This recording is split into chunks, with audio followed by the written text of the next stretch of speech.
सुख मिलता है, इसलिए ठाकुर जी झूला झूलते हैं। एक बड़ी मधुर कथा है कि ठाकुर जी वन जाते हैं गैया चराने के लिए। तो एक बार मैंने शायद वेणु गीत के प्रसंग में सुनाया था, वहां पर गोपियां कहती हैं कि आज लाला ने मोतिन को मालान को गहनीन को श्रृंगार ना कियो है, तो आज लाला ने कहा पहनो है? बोले गैयान को दूध निकालते समय उनके पैर दोहनीते बांध दिए जाएं। बात कहा के जो है लोभना। अब भैया किंचन आवाज आ रही है सबको? पीछे वाली ने आ रही है? तो गैया को जब दूध निकाले तो वह समय गैया के पाम बांध दिए जाए पीछे, काय को कि कहीं गैया अगर हाथ पाम अपने पाम चलावेगी तो वो जो दूध जामे भरो जा रो है वो कहीं दोहनी गिर नहीं जाए। सो जो रस्सी ते गैया के पाम बांधे जाए वाकू कहे लोभना। वहां में गोबर भी लगो रे, वहां में मट्टी भी लगी रे और बड़ी मोटी सी रस्सी रे।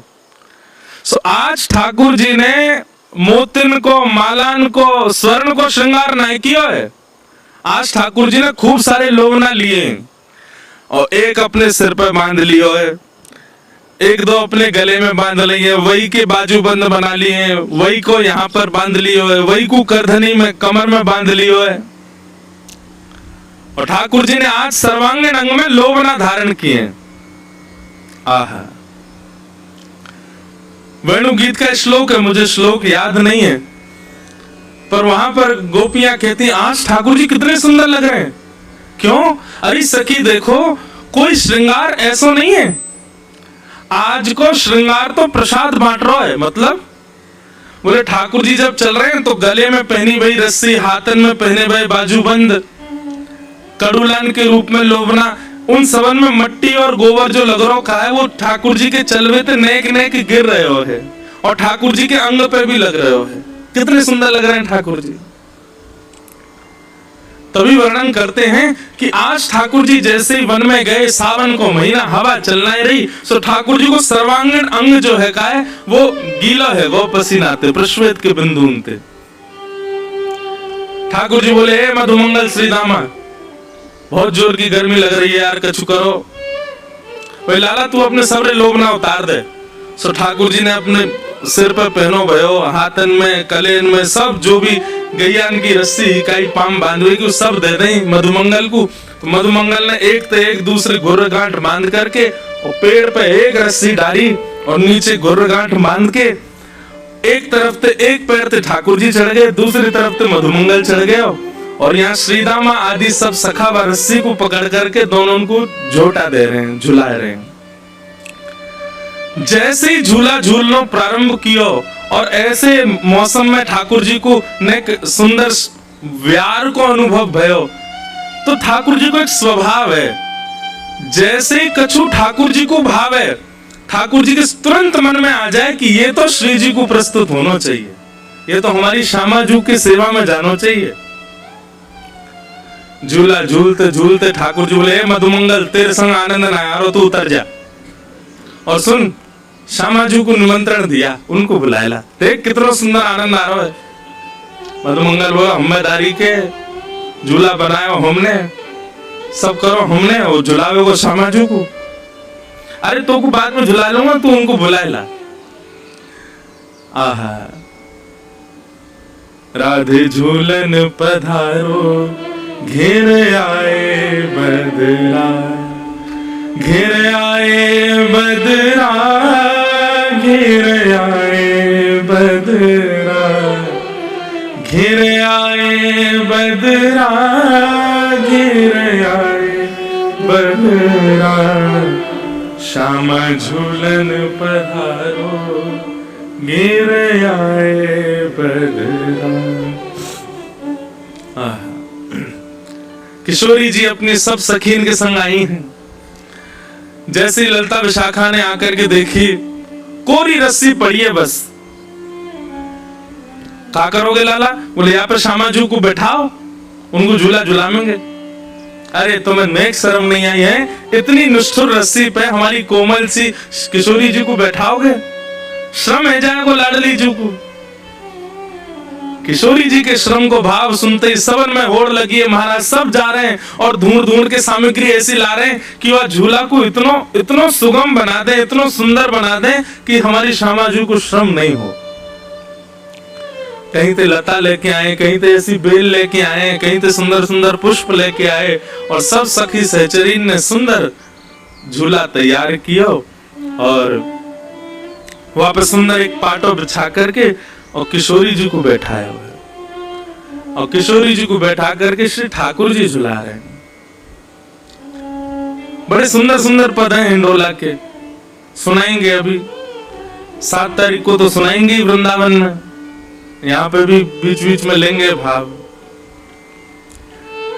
ठाकुर जी झुलाते झुलाते जैसे ही वेग ने तेज हो गए झूला को, सोई उछल करके बैठ जाएं किशोरी जी के बगल में और दोनों मधुर हिंडोला झूल रहे हैं। तो जब सखीन के समीप जावे हिंडोला तो वास्तव में तो सखीन को मन रूपी मयूर नृत्य करे, क्योंकि संयोग है रहो है। लेकिन जैसे हिंडोला पीछे को जावे, वियोग में व्याकुल है जाए, तो वियोग और संयोग दोनों को ये मिश्रण ये एक ही जगह संभव है, एक ही लीला में संभव है, और वो है हमारे श्रावण के हिंडोलान की लीला। ऐसे संयोग वियोगात्मक लीला ठाकुर जी संपादित कर रहे हैं झूला झूल करके। एक जगह तो पद है झूला झूलत चतुर्भुजनाथ। अब मन में भाव आवे कि चतुर्भुज ठाकुर जी झूला कब झूलन लगे, शंख चक्र गदा पद्मधारी ठाकुर जी झूला झूल रहे हैं, तब वहां को भाव आवे चतुर्भुजनाथ मतलब 2 भुजा किशोरी जी की हैं, 2 भुजा ठाकुर जी की हैं।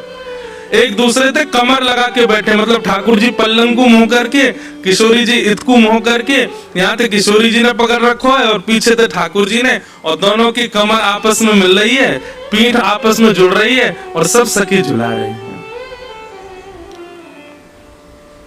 बड़ा सुंदर ये श्रावण को महीना है। हमारे लाल जी और किशोरी जी खूब सुख पावे।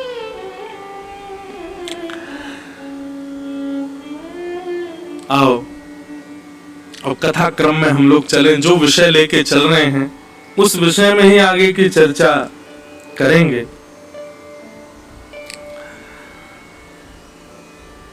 नव योगेश्वर संवाद, जिस विषय को लेकर के ये क्रम चल रहा है, राजा निमि अपने प्रश्न कर रहे हैं और 9 योगेश्वर उनके प्रश्नों का उत्तर दे रहे हैं। कल राजा निमि ने प्रश्न किया था कि महाराज भागवत धर्म किसको कहते हैं। तब कवि नाम के योगेश्वर ने उत्तर देते हुए कहा कि भगवत प्राप्ति, ठाकुर जी अपनी प्राप्ति का साधन जो बताते हैं, उस साधन का पालन करने वाला व्यक्ति ही भागवत धर्मावली है। ठाकुर जी ने येन केन प्रकारेण कहीं भी ऐसा कहा है कि ये करने से मैं मिलूंगा, और उस क्रिया को करने में जो पीछे ना हटता हो वही भागवत धर्मी है।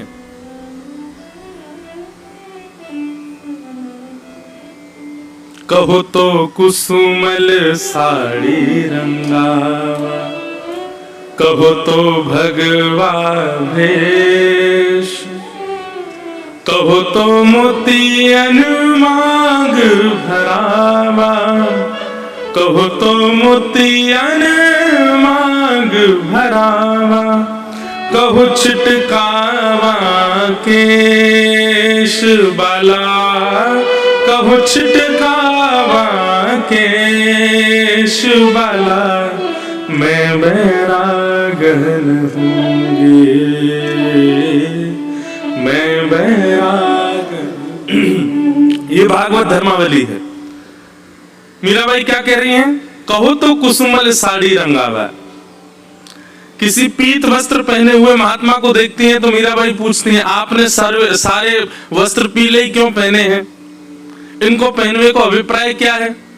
संत कहते हैं कि इन वस्त्रों को धारण करने से प्रमाणित होता है कि हम ठाकुर जी के हैं। आहा, मीराबाई दौड़ करके गई, जहां भी पीले वस्त्र मिले वही पहन के आ गई। सब घर के कह रहे हैं, अरे मीरा, तू राजघराने की थोड़ी तो मर्यादा देखा कर, क्या पीले पीले वस्त्र पहन कर जोगन बन के घूम रही है। बोले एक संत मिले थे सुबह, वो कह रहे थे कि पीले वस्त्र पहनने से हम ठाकुर जी के ही प्रमाणित हो जाता है।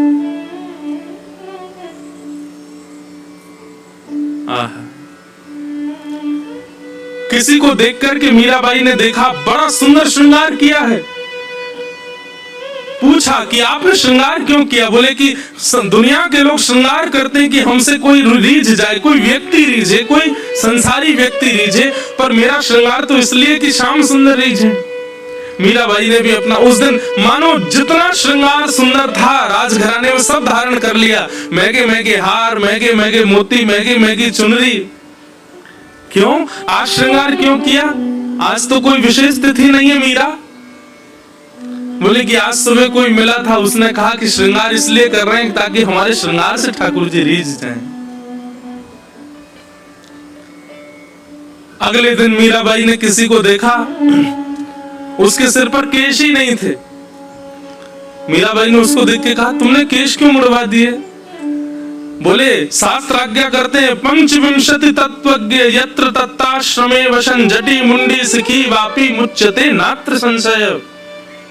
बोले संसार के विषय भोगों से जो विरक्त हो जाता है और ठाकुर जी के सुंदर भाव में जो उन्मुक्त हो जाता है, वो इसी प्रकार ऐसा भेष धारण करके रखता है कि अब संसार उससे ना रीझे, केवल श्याम सुंदर रीझे। केश धारण करने से संसार का कहीं ना कहीं आसक्ति आपके प्रति हो जाती है। हमने वो केश हटा दिए जिससे संसार ना रीझे। मीराबाई तो रोने लगी और महल में जाकर के अपनी माँ से, पिताजी से, सबसे कहने लगी, मेरे केश मुड़वाओ। क्यों? मुझे भी जोगन बनना है, क्योंकि जिससे ठाकुर जी रीझे मुझे वो करना है। भागवत धर्म यही है। अरे भैया, कई बार लोग बोलते हैं मेरे से आकर के, महाराज जी ऐसा ऐसा कर सकते हैं। अरे भाई, किसी ने गलती से भी कह दिया ना कि ऐसा करने से ठाकुर जी मिलेंगे, तो कर दो, उसमें संशय क्यों? किसी ने कह दिया कि यहाँ पे लौट जाओ, तुमको ठाकुर जी मिलेंगे, तो लौटे ही रहो, उठियो मत कर। उसमें फिर हम संशय क्यों कर रहे हैं? ये ब्रजरज लगा सकते हैं, ये हम ऐसे कर सकते हैं, तुलसी जी में एकादशी को जल डाल सकते हैं। अरे अगर किसी ने गलती से भी कह दिया कि तुम ऐसा करो, इससे ठाकुर जी मिल जाएंगे, तो फिर उसमें संशय क्यों? उसमें किसी और से प्रमाण की आवश्यकता क्यों? कर दो बस। जैसे मीराबाई पूछती नहीं है, ज्यादा विचार करती नहीं है, बस कोई गलती से कह दे ऐसा करो मीरा, ठाकुर जी रीझ जाएंगे, मीराबाई लग पड़ती है उसी काम में।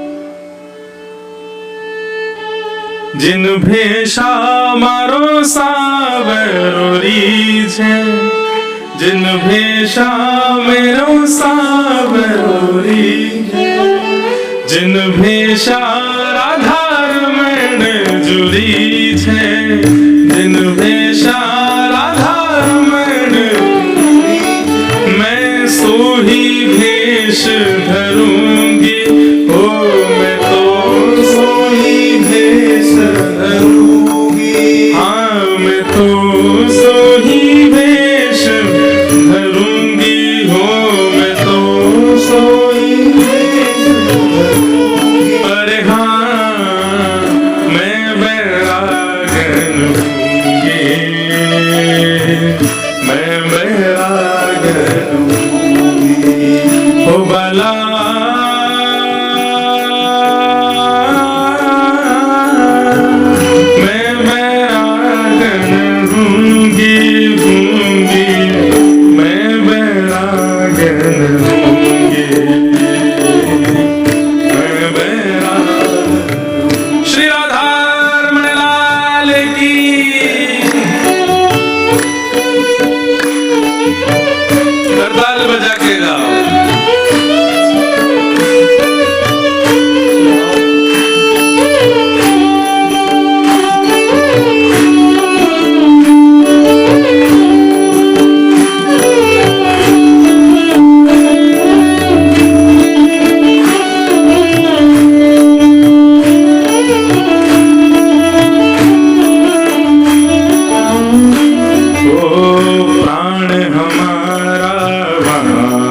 बसत है, प्राण हमारा बसत है, प्राण हमारा वहाँ बसत है, प्राण हमारा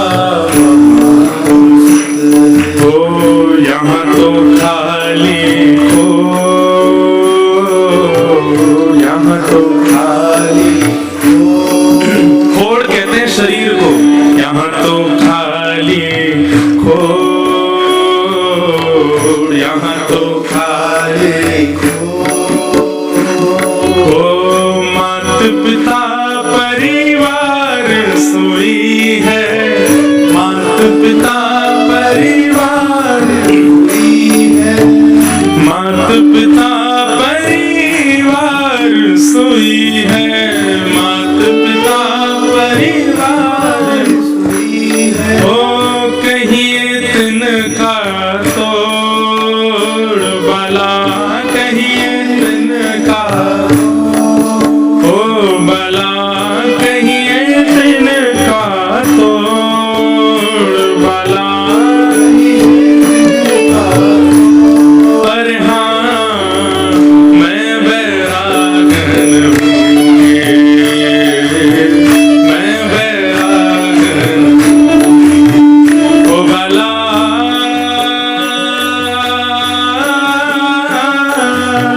मैं बैरागन हूँगी, हूँगी, मैं बैरागन हूँगी,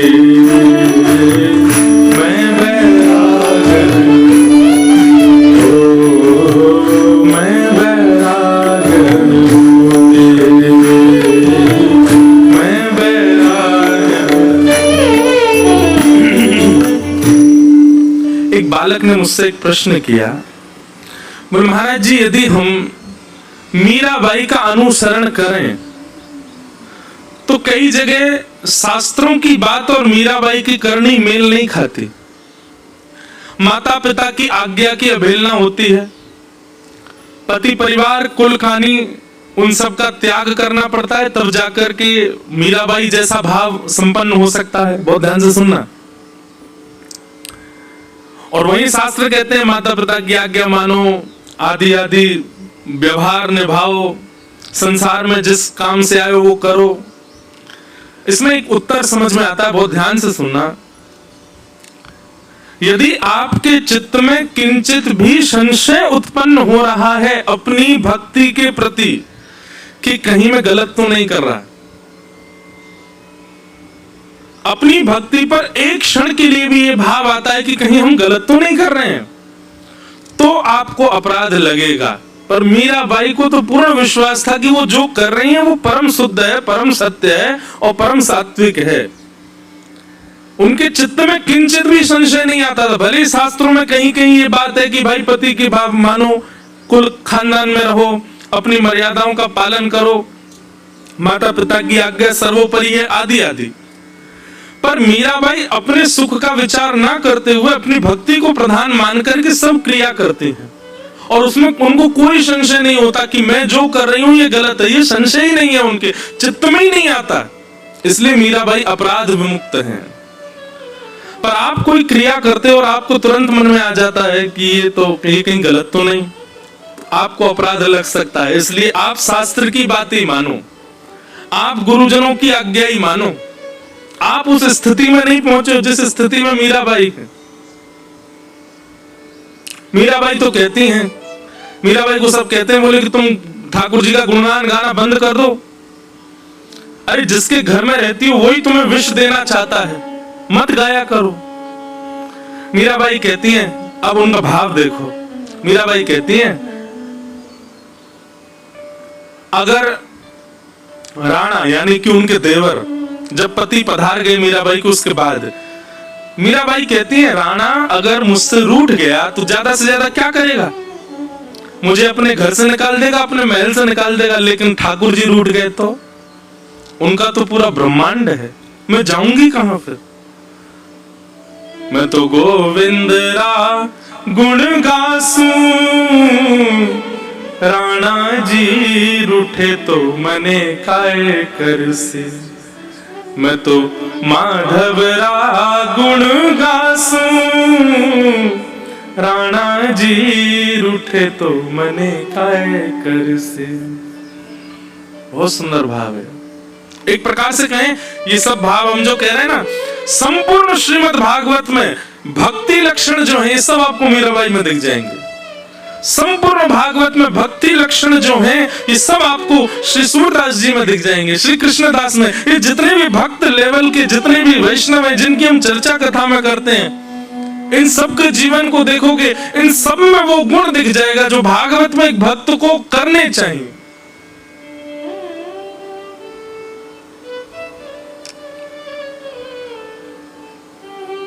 हमें अभी भी चिंता है, कहीं हम वृंदावन गए तो वो नाराज हो जाएगा या वो हो जाएगा, ये हो जाए। आपके लिए वो नाराजगी ज्यादा महत्वपूर्ण है, उसकी आपके लिए ठाकुर जी महत्वपूर्ण, आप विचार ही नहीं करोगे। अरे संसार के विषय भोग भोगने में व्यक्ति बिल्कुल विचार नहीं करता। मैं कहीं मदिरा पान करूंगा, माता पिता ना, अरे होंगे तो कोई नहीं, मना लूंगा, पी ले अभी तो। अरे मांस खाना पाप है, हम हमारे यहाँ मांस नहीं खाते, कोई बात, कौन देख रहा, खा लो। वहां पाप करने में इतनी चिंता नहीं होती व्यक्ति को, लेकिन ठाकुर जी भजन करने में कितनी चिंता करता है, कितना विचार करता है, ये करूं तो ये हो जाए, ये करूं तो ये हो जाए, वो सोचा ये करे। व्यक्ति दूषित कर्म करने में भयभीत होते हुए भी कर देता है, और भजन करने में भयभीत होते ही छोड़ देता है। अभी कनाडा में मैं था, तो वहां पर हमारे लाल जी बड़े विचित्र हैं। शनिवार रविवार छुट्टी होती है, तो उस दिन तो किसी को दर्शन देने के लिए आज्ञा नहीं करी। सोमवार को जिस दिन सबका काम होता है, उस दिन श्री लाल जी के मन में भाव आया, आज हम सबको दर्शन देंगे।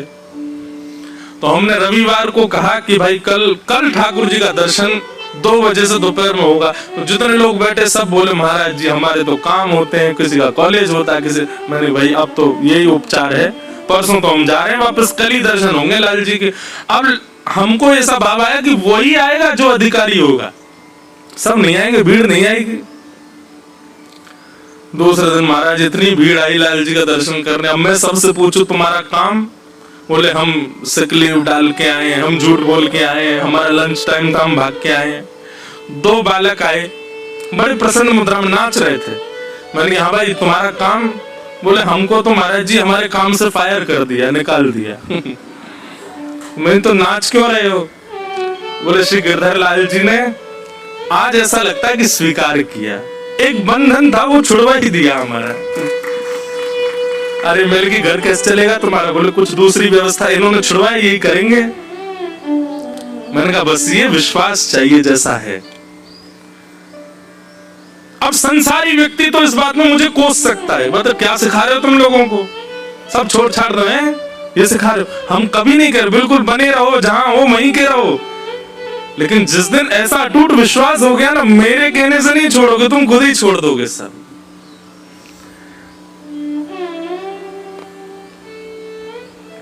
तो भागवत धर्म क्या है? जिससे मैं ठाकुर जी का हो सकूं, वो सारी क्रियाएं, वो सारे बातें, वो सारे उदाहरण स्वीकार करने लग जाए, वही भागवत धर्म है। कोई गलती से कह दे कि तुम ये करो, इससे ठाकुर जी प्रसन्न हो जाएंगे, हाँ इतना विवेक जरूर मन में रखना कि वो कोई ऐसा काम ना हो जो संसारी भाव से युक्त हो, कार्य कोई ऐसा हो जिसमें आपकी व्यवस्था कट रही हो, जिसमें आपकी सुख समृद्धि नष्ट हो रही हो और उससे ठाकुर जी प्राप्त हो रहे हो, तो उसमें विचार मत करो, कर दो। लेकिन उद्देश्य यही होना चाहिए कि मैं ठाकुर जी को प्राप्त करूं, बस।